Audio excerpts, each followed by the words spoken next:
like one of those, I love the vegetables, the parsnips and plums and chuck in a bunch of stuff. That mucky face. You want to put your spoon in? This is so funny. So Adrian, every time he sits down to feed her, she's like, some of the foods and things on the market are absolutely fantastic because they're pure. You're just getting, the vegetables and the fruits and the things they need. And, her idea of the best thing ever is a yogurt. Going into the stores here, and I look at kind of what my choices are, and I think that it's a little harder. Some of the grocery stores there are huge, and you can go down this aisle, and it's so easy to make a diet completely out of just canned stuff. And I think it's a little harder here. This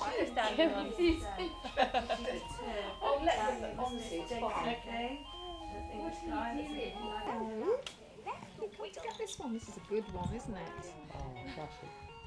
I was aware of it because a lot of family friends were putting bets on whether I would actually have Molly on the same day. And obviously I did, so yeah, they were right. You would prefer him out of the scene? Yeah. Oscar. No. So obviously I want more.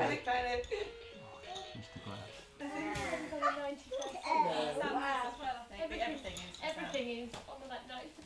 I'd say that they're quite knowing at this age. They do know.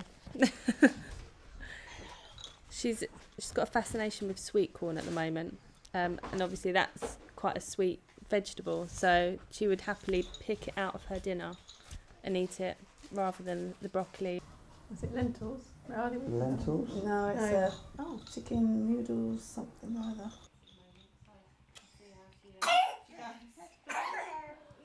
Oh dear.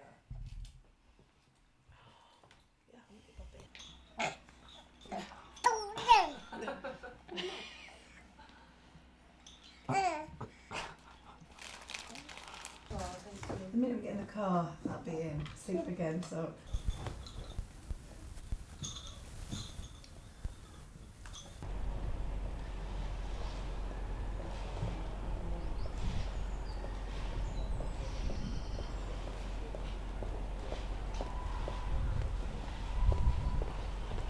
The period of fetal life and infancy up to the age of about 2 years is a really critical period for the development of the brain. There's a huge amount of growth is going on in the brain, and we have very good evidence actually that adverse nutrition, generally lacking in nutrition or even lacking in specific nutrients, particularly iron, can have sometimes permanent effects on brain function.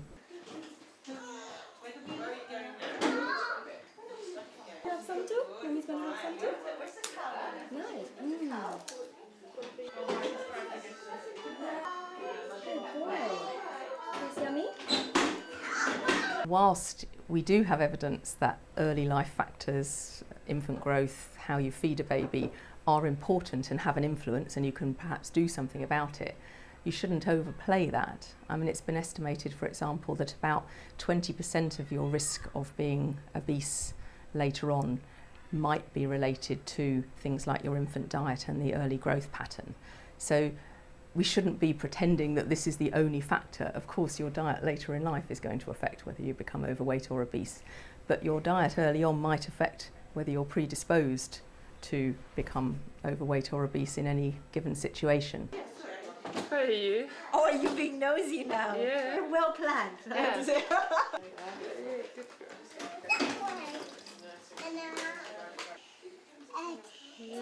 Yeah. How do you do?